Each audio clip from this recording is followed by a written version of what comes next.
everybody. Welcome to Malevolent Autopsy. I am Queen, and I control Arthur's left eyelid. Yes, I am PinchofPeppers, and I control Arthur's right toe, just his big toe, Just the one. just the one.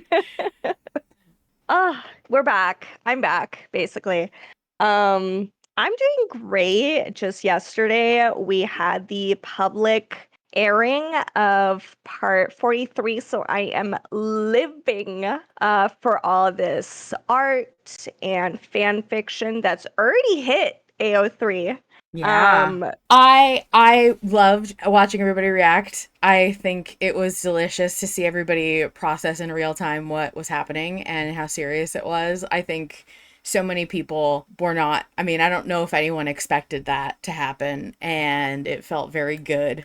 I didn't expect it to feel as good as it felt to be already in the know and to watch other people consume the painful content. would you like me to provide the summary of Yes, this latest please, episode? God. We just received episode 219. Arthur and John are finally out of the Hag's Hovel. They have opted to travel through the forest, which Yorick reminds them that they'll be less exposed to the Hag's children. This kind of sparks a little bit of frustration from the two, where they ask Yorick to please lead with the information, which definitely will absolutely keep happening. They also discover that Arthur has pulled some of the stitches in his stomach after their tumble out from the hovel, so they take a moment to redress the wound.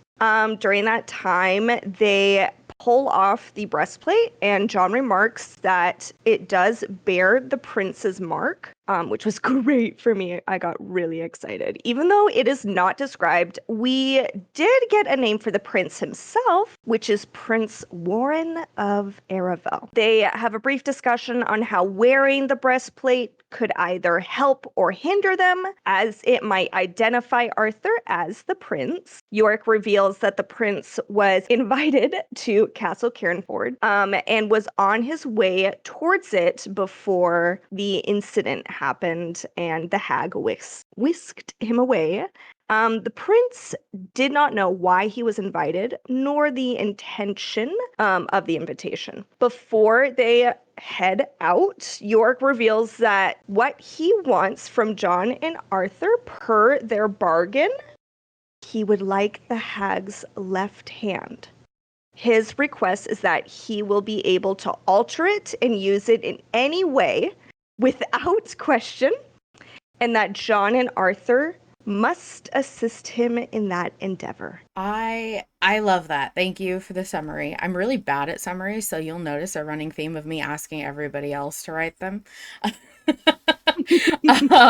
You did great.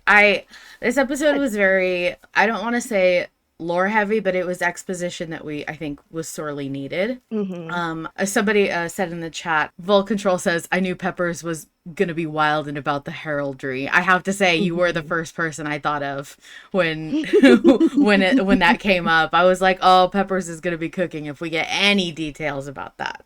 Mm-hmm. Yes, I was very happy.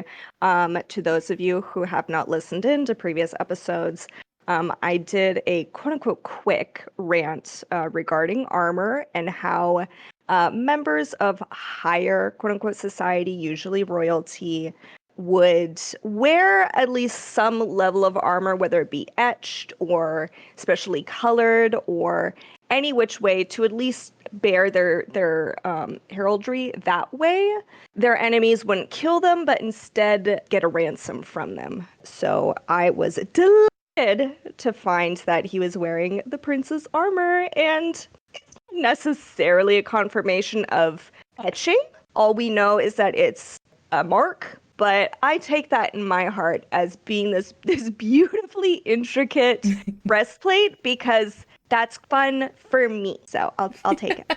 I think most people with a layman's understanding of armor probably are envisioning some kind of a crest or like a really elaborate design. So I don't think you're off base there because I don't know about you, but I don't necessarily think of Malevolent as the podcast where we get really deep into armor and forgery or anything like that. Yet, I guess that's what we're kind of coming into, right? I mean, we've got a breastplate. We're just going to start collecting pieces. Get this man some boots. Exactly. The moment he gets leg armor is the moment I ascend. Yeah. The funny thing would be about all of that is the soundscaping that would be involved for having to clank around metal every time Arthur walks and also have three different voices talking at the same like that would be hell. It would be Yeah. absolutely hell. Yeah. How about instead we trade it for some good old Gambison armor? Be great if he had Gambison. Gammy says the fact that it does have a crest is concerning to me though because someone will undoubtedly recognize it and will likely recognize that Arthur is not the person who's supposed to be wearing it. And then what? Then what? Yeah. Yeah, I mean, there's a lot of risks you take with as far as like recognizing the name and the if that association is appropriate, but I would say that I guess it depends. Like is Peppers maybe is there would there be a different mark or establishing symbol for a certain status or tier or can is it just kind of the same for everybody? I think it's very, very obvious a prince versus, let's say, a lord of the land. Yeah. A prince, they just have more intricate armor, more expensive. It basically just shows how much that member of royalty wants to show how expensive they are. And since I just personally feel that royalty has a tendency to really want to flaunt the way that they look. And also, it does have some practicality to it. Royalty, or quite frankly, anybody, they don't want to die. I know that there's this certain like viewpoint that there's glory in dying and more. But back then, especially with members of royalty, it'd be great if they didn't die.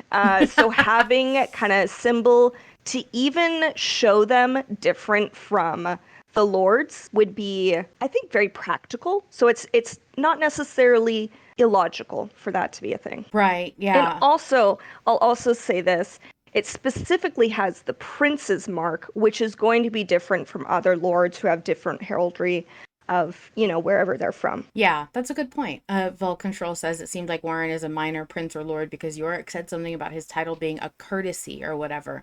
Yeah. I did like that detail that Yorick let us know. Yeah, he's a prince, but sometimes those titles are not as traditionally given. Like probably wasn't born to a person of ruling class or if he was maybe it was a stranger circumstance so just didn't just inherit the title. So it's interesting. I wonder if we're going to get more backstory about this guy as time goes on. I hope so. I'm curious to know if the hag knew who this was. I don't remember, maybe that got established and I'm forgetting, but at first I thought that this was just a random guy that she picked up off the side of the road type thing, but maybe it was intentional. Yeah, I guess we'll find out. Graham says she does call him Prince consistently, which makes me think she has to know at least a bit about him. Yeah, it might have been strategic on her part, and she does say that her other victims had been calling out for these specific gods that she's familiar with or they came from the castle, I believe. So that's going to be interesting to unravel. The other thing that I personally found really interesting about this chapter, of course, was the main thing that the vote was based on, which was Yorick finally kind of dropping the other shoe and explaining to us what he wanted for his deal. Now, I think, first of all, Yorick, I have to give him props. Skull knows how to make a deal. Like, he didn't put pretty much John was an idiot, didn't put pretty much any conditions on how he would fulfill it or to what end.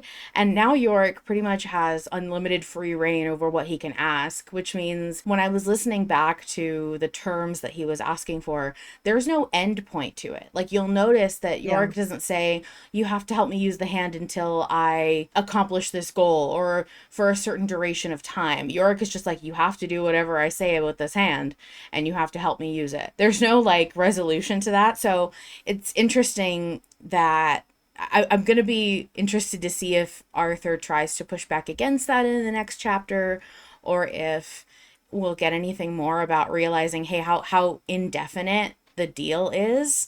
How, I guess it just forces us to be really tied to Yorick for a much longer duration of time than I'm comfortable with.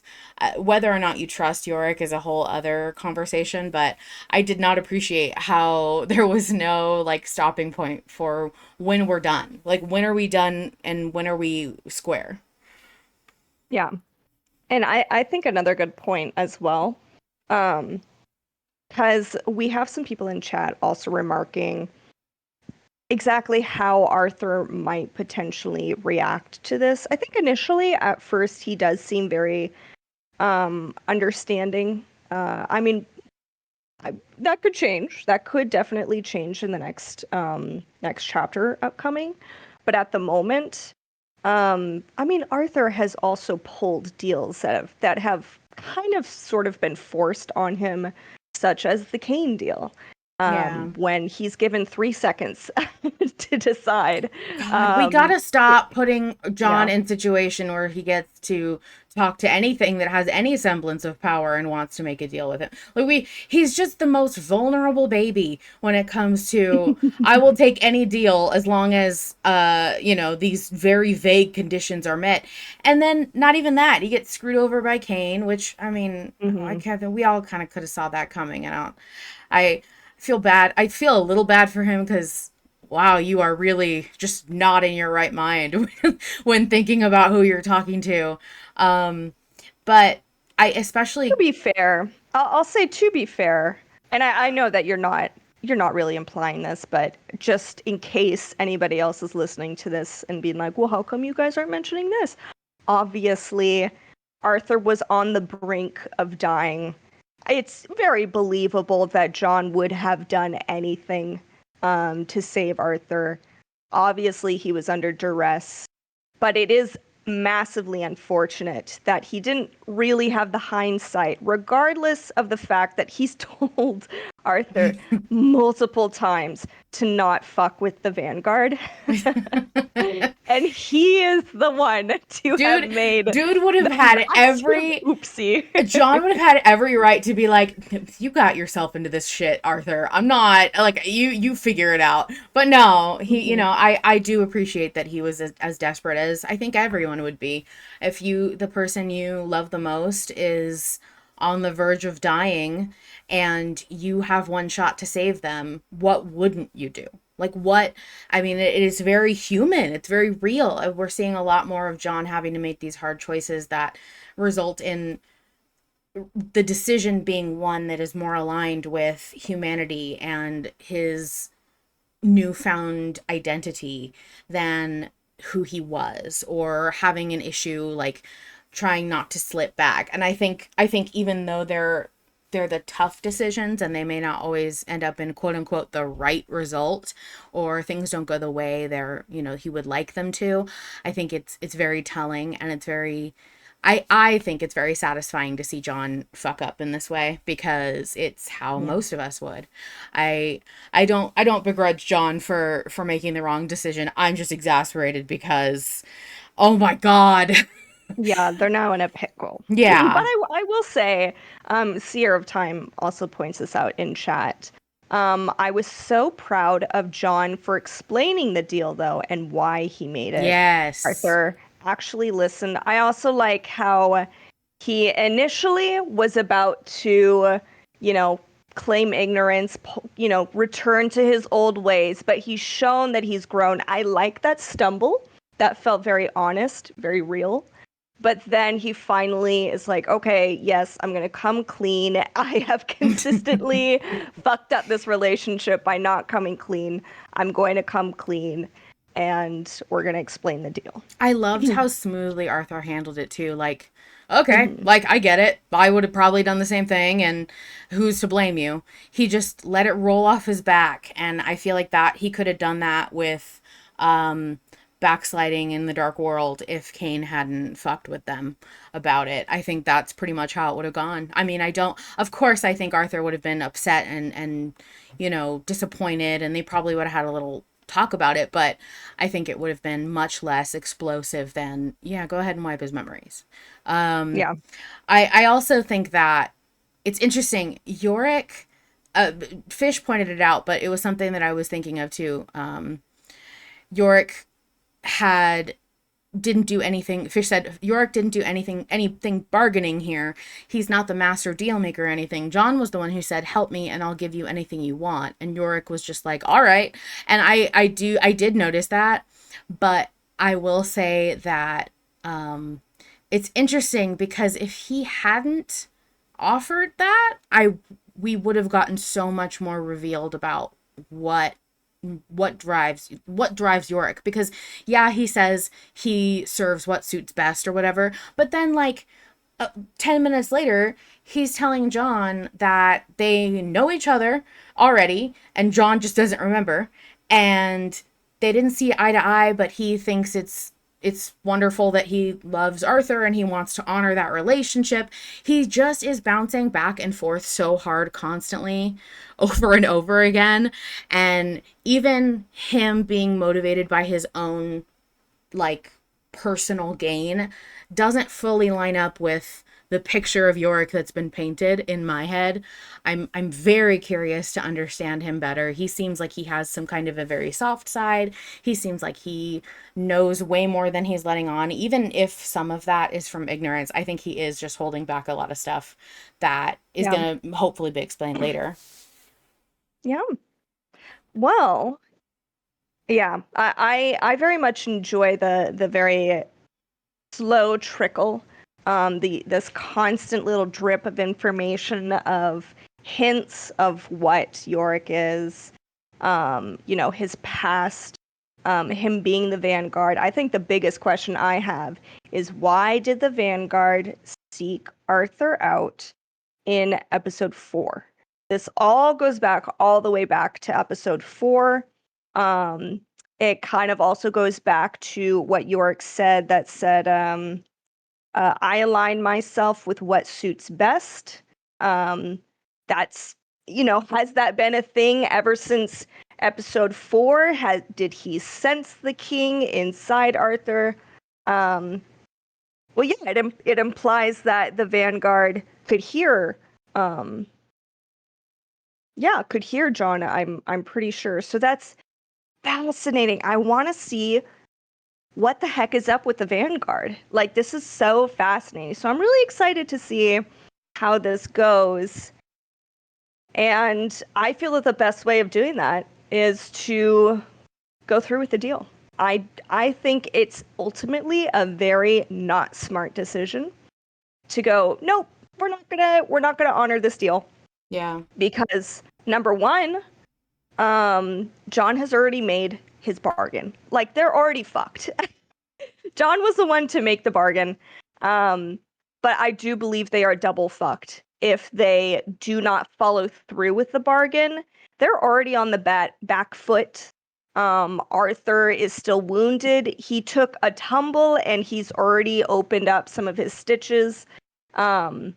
He's not ready for a fight. If he makes another early adversary of Yorick, who we have been consistently told the Vanguard is a dark power and super dangerous, we need to make sure that we're on the guy's good side. That is my personal opinion. Yeah. What's your opinion, Queen? So I have to say, first of all, briefly, that I do agree. I voted the same. I would honor the deal. I think it's just the smart thing to do. I think it's a logical thing to do. However, um, I don't love immediately agree. I don't love it when everybody immediately agrees. I think it's suspicious, and I most of all think it's boring. Um, and I will not abide by boring poll chats. I will not stand. I think that if I had to, so I spent the last few days arguing in favor of denying the request despite voting the opposite direction, and I was transparent about that. I said, up front, oh, I'm not voting that way, but I would like you to, and I'm going to keep arguing for people voting against me intentionally.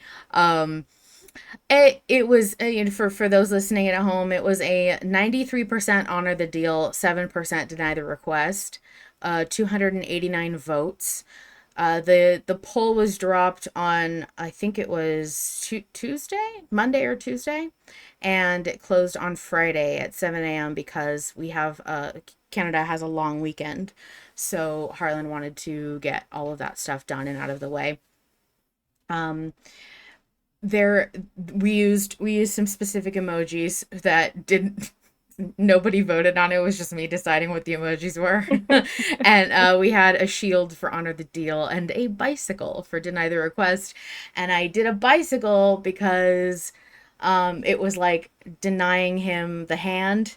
And if you are on a bike and you ride the bike with no hands, you go, look, ma, no hands. And so that was my reasoning for using a bike emoji. I try to make them abstract so that it's not like super obvious to people who are not part of the vote.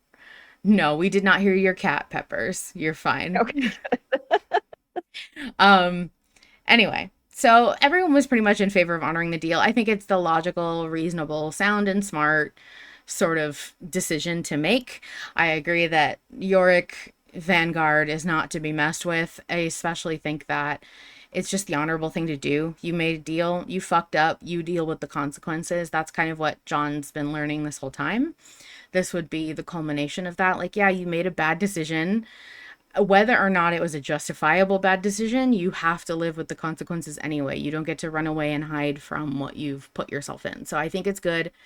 However, I do think there is a very juicy prospect in denying the request. I think it would be so exciting and suspenseful to see what happens if we denied it, because you have so many different potential possibilities. You have Yorick going off the wall, maybe getting angry and showing us that he has more power and ability than he really does.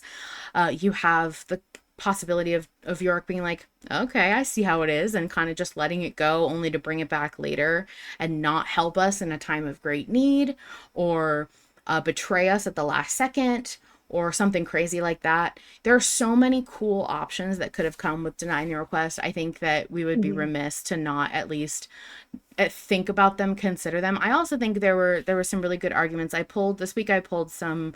I had Nikki. Nikki was wonderful and gave me some specific posts in the slow poll chat to read aloud because they were very well formulated and they considered lots of points that I thought were really eloquent. So thank you, Nikki, for that. So in slow poll, we had Ren saying, everything John has said about vanguards in the past is reason not to trust it. A vanguard is a conduit for the monstrous forces from the dark world. Part 10. The Vanguard has the power to corrupt its user. It corrupts through visceral offerings of answers. It has one foot in both the dark world and the earth. It's coveted by people who crave power. How does any of this sound good? When is pursuing power or bending slash bowing to power the right choice in this story? We need Yorick. We don't. We're out of the hag's home and we can make our own way from here. On the other hand, you could equate this to when we needed to take the deal with Scratch, or we would have been immediately tortured, possibly killed by Larson. But I don't know. This has a different flavor here to me. Nothing is immediately on the line except that we break our deal and possibly get the backlash from that. But there's going to be backlash from letting this creature seduce Arthur and John. No matter what, using the Vanguard this much is going to have consequences. This is just one more way John and Arthur are ceding ground to this explicitly dangerous entity. Why not stop that slide now and call it quits with this dangerous entity before we are truly too deep in it? I really liked that post.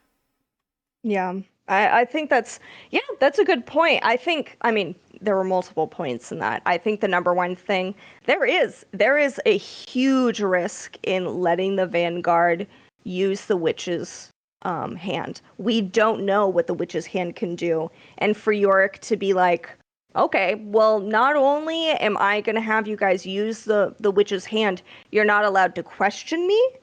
Um, and I can use it whenever I want. And like that's insane. Yeah.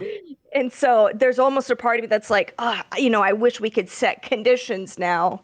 Um, And by saying no, perhaps we could buy time by setting those conditions. You just don't know. So I think those are good points. Yeah. Yeah, and I totally agree. I think there are a lot of a lot of things that Yorick communicated in making this deal with us just now that point out that we're not going to like anything about having to do this. It wouldn't be a deal if he could have just asked us to do it outright.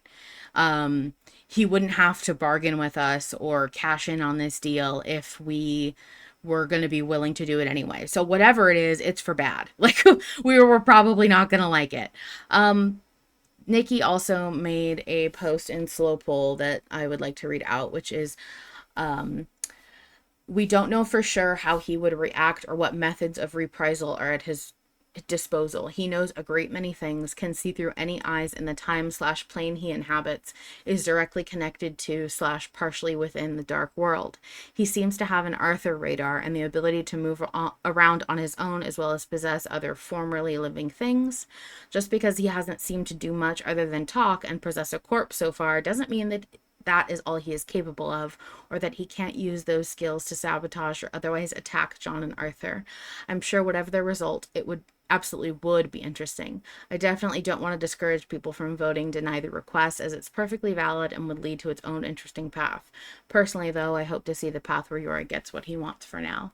I think that's kind of essentially where I personally left off. Like, yeah, I'm gonna vote for this because it makes the most sense, but God, there are so many good fun possibilities, I guess, in Hmm. denying the request. I also think there is something to be said for the idea of just on principle, on moral, not making deals with demons, regardless of whether or not you've promised them. Demons, entities, malevolent entities, whatever you call them, just straight up not doing that, even if you promise to do it, just not doing it, because it's always a bad thing and it never leads to anything good, or just a personal value that you hold. I know there are people who vote that way too. It's interesting. The vote this chapter was definitely more low key as far as conversation and disagreement, but I know that is very necessary and needed for a lot of people, and that not everyone has the endless energy for debate and conflict that I do. I'm Me powered by it. included. Yes, yeah. Yeah, I have a really tough time. Queen and I are very different in that regard regarding poll chat, unless it's something I feel very, very strongly about. For example, the us deciding if John becomes his own person. I was so passionate about that. I almost had a screaming match with you. A playful, a playful screaming match. Always. But I was very passionate regarding that option. Versus now, I'm kind of like I understand both sides. For me, I'm just kind of like it is a combination of I think at the moment. I know how I just said 2 weeks ago that I don't care about the immediate results. But at this moment in time, I think it's smart to consider the immediate results of what can Yorick do in retaliation at the moment, Right. or at least in the near future, versus in the long future, he will look to us as allies, and perhaps we can persuade him towards a different option. This idea of transformation, and of hope, and I hope that we can transform York into less of a fucked up little guy. But we'll see. I think also it's just really fun. I think another like 50% of my vote is, oh, I think it's at the moment just a smarter option. And the other 50% is, I want to see what horrible things he wants Arthur and John to do. Like, what's he gonna do? Who's he gonna turn into a toad? Like, this is gonna be fun, guys. Come on. You say that, and then Arthur ends up on a slab with a bunch of stab wounds in him, and everyone has second thoughts about how I invested was, they in are. fact, sickened Yeah. regarding that. So So I will say don't that quote me. I will say that the interesting thing about malevolent voting is that you only get binary options. Like, you don't get to explain why you're voting the way you vote when you vote. There's no way I mean, outside of the Discord and Patreon comments, but what I'm saying is when you cast a vote for something, there's no way to express the caveat. Like, you vote for honoring the deal because you're interested in what fucked up thing is going to happen, and because you think it's better for the short-term consequence. I voted for honoring the request because I think that it's a very human thing for John to do, to have to sit in his consequences, and I think it makes sense narratively. I also think that um it's it's the most logical option. I think it's the most understandable option if consequences do come to quince. Um, and and so unfortunately, even though we're voting the same way, when you hit that button, there's no like thing that appears to explain to Harlan why you're voting that way so he can take that into consideration. You know what I mean? Like, there's Yeah. there's no way to express yourself other than to your friends and to the people that you're voting with. So I think it's fascinating when you come to a decision that a lot of people agree on, but maybe not for all the same reasons. Because like I personally, I'm in the horror podcast and I know bad things are going to happen, but I personally am never voting because I want to see a fucked up thing happen. That's pretty much never what I am going to vote on. That doesn't appeal to me, especially like people who try to argue, "Oh yeah, but I want to see a new monster." No, I don't. Like, I know I'm going to, and I accept that I will have to, but I that's not what's going to motivate me to vote. But if we're on the same side, does it matter? You know, like, does it matter why you're voting the way you're voting if you don't get to express that? And those little nuanced conversations I really enjoy, understanding what perspective people are voting from. Um, You know what's so funny as well is the fact that this is a horror podcast. And we consistently remind not only ourselves, but Harlan also reminds us often that this is a horror podcast, and how Queen is voting that she doesn't necessarily want to see a monster. I would be delighted to see another monster. That's exciting. Versus Queen is very like, okay, yeah, my podcast baby girls are gonna get hurt. Versus I'm like, my baby girls, they can't get hurt in my podcast. So it's really funny how everyone has kind of different inputs and outputs of this horror podcast. We're consistently treating it, with our own little desires, but we all still get the same result. And yet we all come with like different conclusions. yeah, and I think too that, like, for me personally, it's interesting you can find yourself like what you can find yourself agreeing with or logicking out, for a better lack of a better word. Because for me, when I'm in the horror podcast and I'm voting in the horror podcast, I tend to think in the mindset of the protagonist who's trying to get away from all the horror stuff, even though I'm aware it's a genre and I can't get out of it. Arthur doesn't know that. And when I'm voting, I'm thinking like Arthur. And I'm pretty sure that if I were Arthur, I would not want to run into a monster. Even though monsters are cool to see and describe and it's creative and fun and stuff, that's not how Arthur feels. And for me personally, that's always tends to be how I vote. Yes, I'm going to vote safe and logical and the way that I think will be the least painful for Arthur.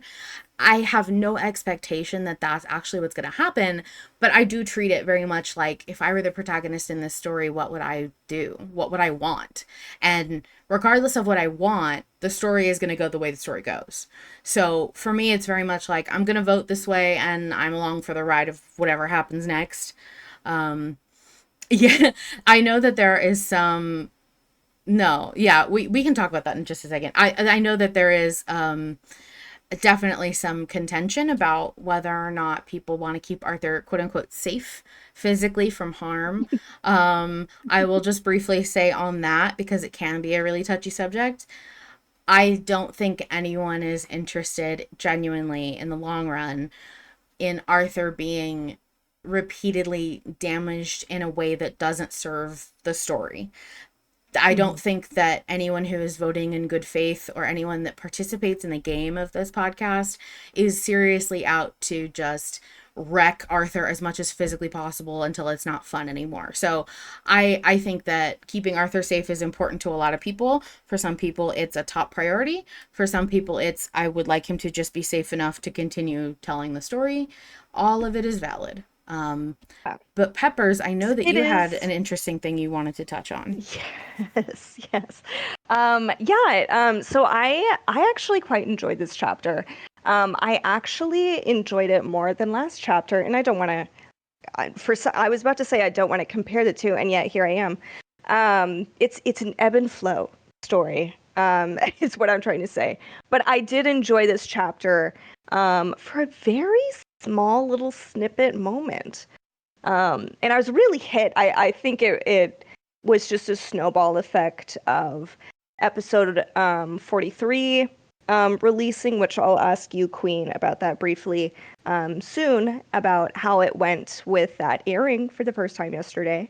Um, but it was such a display of this beautiful love that has blossomed.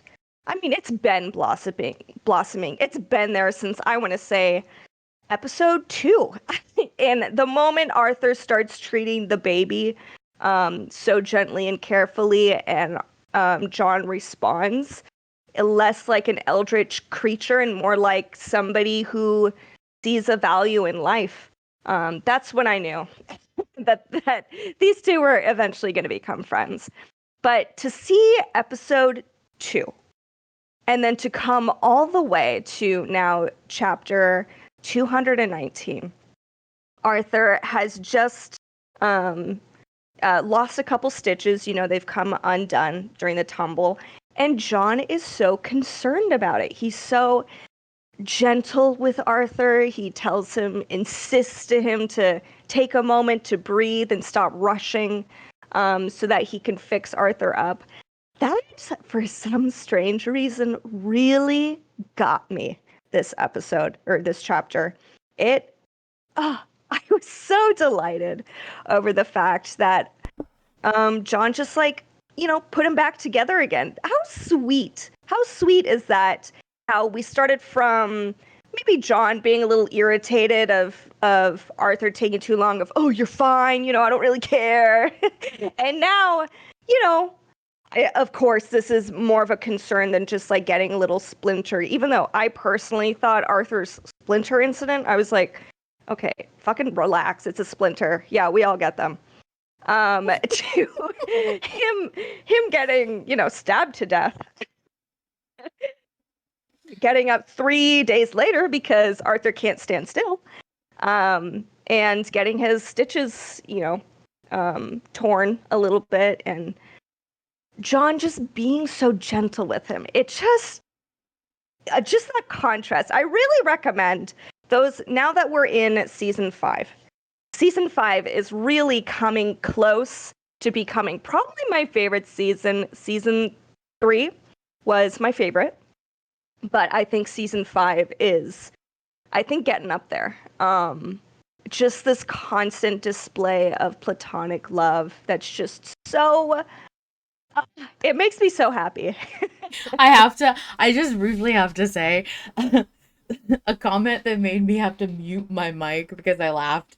Um, Fish said season 1 John would be like, Arthur, get the fuck back off your, oh my god, Arthur, get the fuck off your ass and keep going. That is like 100% accurate. If you occasionally listen to episodes from season 1 like I do, um the transformation that John has undergone has been enormous. Like almost tangible. I mean, it's incredible how much he's grown, and I think that especially what struck me in this chapter about John and Arthur and the way they interacted was how casually and effortlessly John stitched him up. Like there's something sad to be said for that, but I think it's also very considerate and very caring in a way that reminds me Mhm. very much of the fact that he probably got to experience that casual caregiving from Lily. I mean, he probably learned a lot of that, the sort of first aid caregiving that Lily would have been taking out for Arthur and Arthur's body, I guess. I can't imagine that John hasn't kept some of that with him, and I think it comes easiest to him probably to show his love and care in the form of being concerned over Arthur's physical Yes. safety. And I That's so also interesting too, how I just want to butt in super quick no, is him being shown kind of that first expression of love through Lily. It's possible that most of his expression of love is in the same way how he learned through Lily of this care of his the care of his body, gently sewing him up, gently taking care of him because Lily in some way um, took care of John with Arthur being the proxy. Um, that's just yeah, it's so I didn't even connect the fact that Lily has such a strong influence in how yeah. John expresses love. Yeah, Issy in chat says that was his first experience of feeling loved. This is what love is to him. I think it's Mm-hmm. very significant that John can most often be seen showing casual love and compassion through taking care of Arthur's body, and that it probably still feels safe for him to do it that way because he can kind of weasel and wiggle around having to directly confront or face that love sometimes by saying, well, yeah, I have to care for his body because he's useless to me if he's broken. Like he could technically still hide behind that, but you can see Mm-hmm. how much he's grown by the fact that he doesn't do that anymore. Like he doesn't there's no need for that, and he wants to be very open and upfront about his feelings, I think. Um John, I think as much as we all wanted John to be able to tell Arthur that he loved him and be very earnest and open with his conversation that they had sort of off screen. um I think John wanted that just as much. And it's really hard. It can be really hard to admit that you want to be open and vulnerable that way. And I think caring for Arthur's physical body and hearkening back to maybe even, I mean, we're not sure. I don't think we ever got confirmation as to whether or not John was like looking at Lily. I don't think his eyes were open, but I'm sure he definitely was able to hear. I mean, obviously he was, but what I mean to say is I think he might, yeah, I think you could even trace it back to the idea that he's maybe taking lessons from her, trying to remember things that she did for Arthur, trying to care for a body that is not his, and he feels probably some disconnection from. I think can and still treating it with gentleness and kindness and being able to care for another person's body, I think is a significant way that all humans can show compassion without needing to put it all into words. So very meaningful, just that small moment where John is making sure that Arthur is protected and safe and healthy. And this is why I'm so desperate for y'all to get on those fan fictions. I need it now of that 3-day period where John is just taking care of Arthur. I need it more than I need this matcha latte in my hand, girlies. I like it's a desperation. So y'all better. Yes, we have some fan fictions already brewing that I know that Hiders, for example, wrote and shared in our Patron Fanworks channel. So guys, please check that out. But y'all, I need more. I need like a 20K fan fiction, multi-chapter of Peppers them. is if Yeah. I'm queen, Peppers is queen of sick fic. So Yes. everyone Amen. write a sick fic for Peppers. Yes. Yes, Miss please. Misra says it's crazy to imagine Lily is just a nurse still continuing on with her normal life. She has no idea of the effect she had on this piece of a god towards his journey to humanity. And I will say a couple of people have said similar things on that perspective this week. And I remember saying in chat like you never know who you're showing kindness to, so you should just be kind to everybody. You really don't know what people are going through or what they're experiencing, and so it goes a long way to just assume that everybody needs the kindness that you instinctively want to show. I think that it's a really good lesson. Malevolent has so many good little takeaways that way, touches on so many deep and meaningful themes, especially in regards to love and how we show love of all kinds, and how, very popular quote, what is grief if not love persevering? And it's very much how I feel about the larger scope of Arthur's story and his journey of grief and love for those he has lost, and people that he has had to leave behind.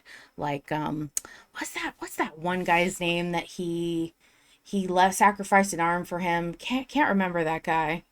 Uh, I don't know. It doesn't really matter. Anyway, um, Now, that's a good segue into talking about grief and love. How was the airing of and the re-listen? So, for those of you who don't know, Queen actually, when episode 43 went live, Queen was the one to host the re-listen, or I should say the official listen, not just the re-listen, but the actual listen for us patrons. It was a re-listen. How did that go? I was only in there for 5 minutes, and I said how much I fucking hate the hag. May she rot in hell. Um, yeah.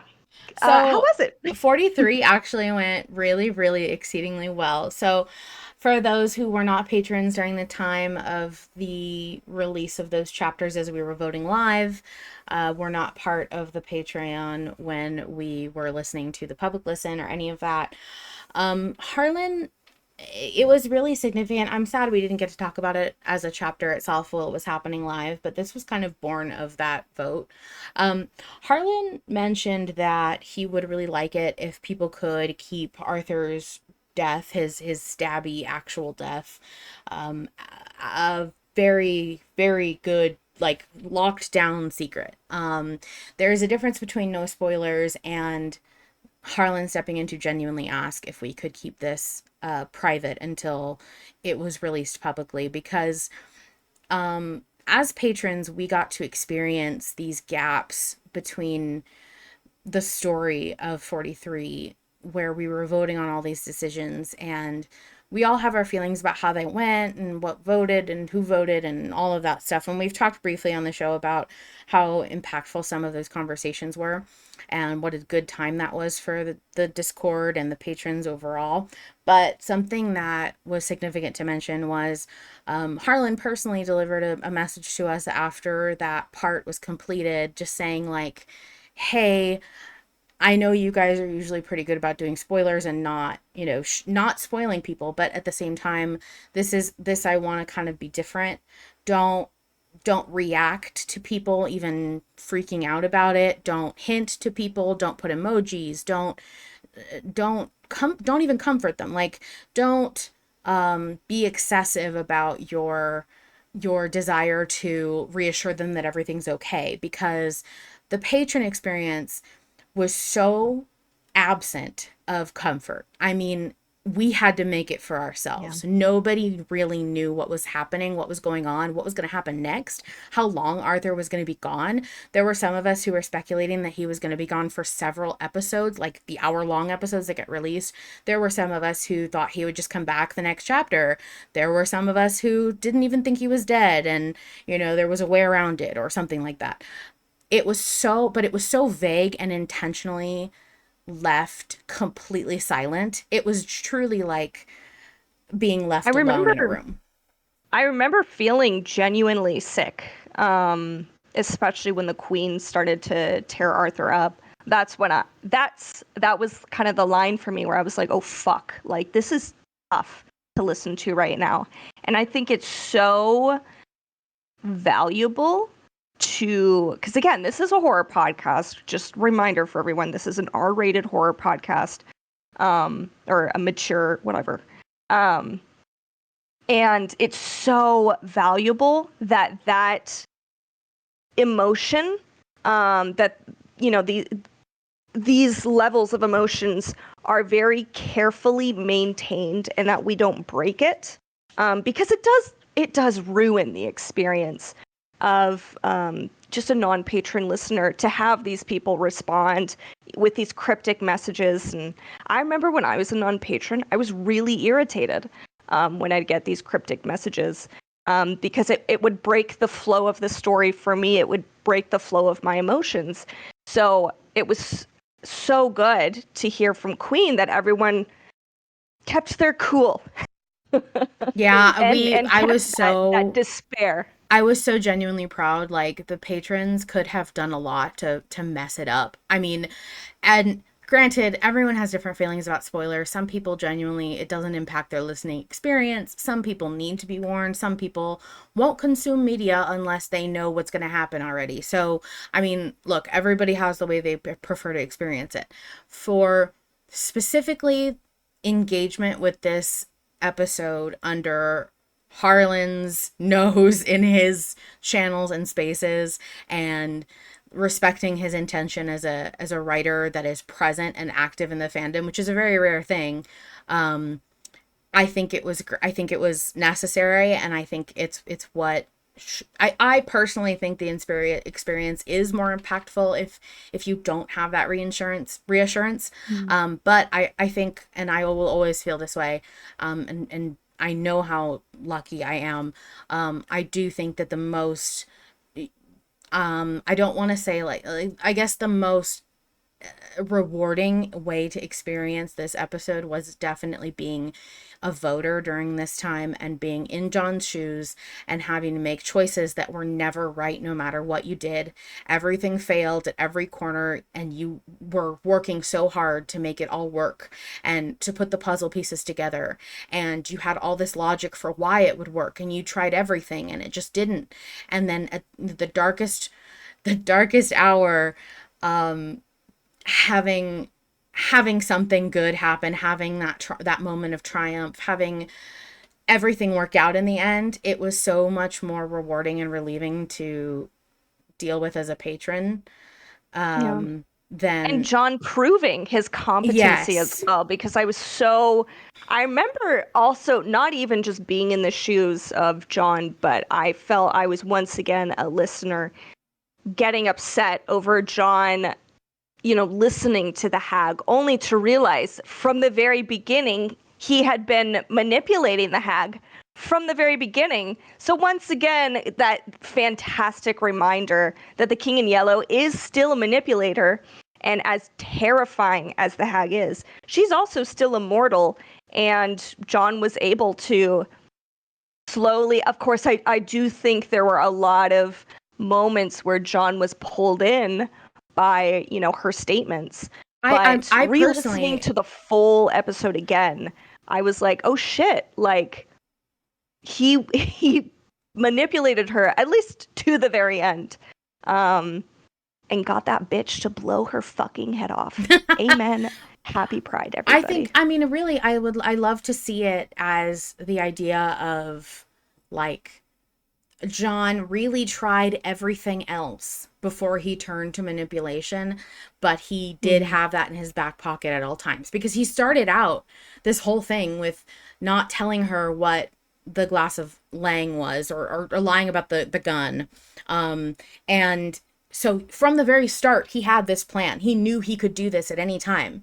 He was making the active decision, and by extension, us being given those choices, not to take that route until Mm. he absolutely had to. And I feel, I mean, that's how I saw it anyway. I'm sure it can be up to many interpretations, but No, like, that's a good point. I had never considered that, but this is another great, display of having multiple people listen to it and come up with different perspectives that you never thought of, but enrich the experience as a whole. yeah, and I mean, I love to imagine that that John was really trying to honor what Arthur might have wanted, or try to come up with other ways to resolve this, and sort of base what he was doing on what felt right and what the voice in his head, metaphorical voice in his head, was saying about it. And in the end, like sometimes you do have no choice but to take the route that is the most painful and difficult, or the route that you don't want to. I think John would have personally been failing himself and his idea of his own identity if he had just immediately resorted to, getting her to shoot herself or whatever. I think it would have been a lot less meaningful and impactful. I think he needed to work out other options and try to have a conversation and talk her down rather than, just kind of saying, well, this can't be saved. Oh well. Um, so Yeah. I think that that moment was very significant. But everyone did very, very good in 43. All the patrons were dead silent, pretty much. We had our own channel to react in that was private to patrons, and everyone decided to utilize it to very good effect. And everybody in the public was very shocked. I think the response was appropriate. Um, it did. I had not actually listened to the full part all together at once. I had listened to all of the chapters sequentially, but I had not listened to the part without Booth John and all of that. So that was my first time listening to it as a full part. And I have to say, it's a very different experience, but no less impactful, just different. Like, it hits different. Quite literally, not better or Mhm. worse, just it's different. It's a different experience, and it still made me get a little watery eyed, and it was still very excellently done. So I'm excited that it's out there finally, and I'm excited to see what people do with it. I'm extra Yeah. excited for everybody to hear about the waylay and see what fans do with that too. Yeah. And it's so fun. I know we're closing up real soon, but it's so fun to see already the reactions, the explosion of art, and all these different analyses popping up on Tumblr and Twitter. I mean, analyses are a little tough to find on Tumblr, or I'm sorry, on Twitter. But with Tumblr, I just sorted through recents versus most popular, teaming full of these very interesting, very fun takes. I do love how a lot of people picked up on the friendship between Arthur and John, and how much they have saved each other. That was such like one of the most important things for me. It's so fun to see people theorize on why Arthur's screaming. I remember when it was revealed, when that chapter aired for us, some people thought that he was screaming because he had gone slightly mad from the dark world. Other people were just like, I think he's just been stabbed 6 times and he doesn't have morphine. Um, and for me, I was a little mix of both. I thought he was going mad in the dark world. And then Harlan, I believe, just ran in. He goes, it's more likely that he's just been stabbed 6 times. And I was like, oh, that too. I forgot about that. Yeah. um, Lambda says 8 total, one with the rapier, 6 in the chest, and one that led to his belly being torn open with a little Mm-hmm. smiley face. Uh, Yes, you're right. I should have done the actually. My bad. um, I think we're gonna close up shop. I know everyone could talk about 43 forever, but I do want to leave us with what I actually transcribed it as the episode was airing because I was the spirit moved me to. Um, just that amazing, wonderful little speech that John gives at the end, because it is so important. I think it resonates with everyone, no matter what journey you're on. Um, I've struggled for a long time to understand what I am, which I am to be, but I know now I'm neither good nor evil. I'm both. I can't hold myself to the ideals of humanity, let alone a single human. I cannot fit into your version of what I must be. Equally, I can never return to what I was, nor do I want to. But I can and I will let go of what no longer serves me. I am entirely my own. I have been and will always be. And when given the choice, I choose hope. And I choose you to be part of you. Together, we are whole. And I think you know that too. Our friendship, it's it saved us both. It's very, Woo! very sweet. And I love this community. I love this Discord. I love everybody here, and I love Malevolent. And I think that's a good note to go out on. Yeah, and just a final closing. Guys, go ahead and text or message your friends and tell them that you love them. Never waste an opportunity to tell somebody that you love them. You do not know when you are going to say it again. I love you, Peppers. I love you too. Bye, everybody. Bye.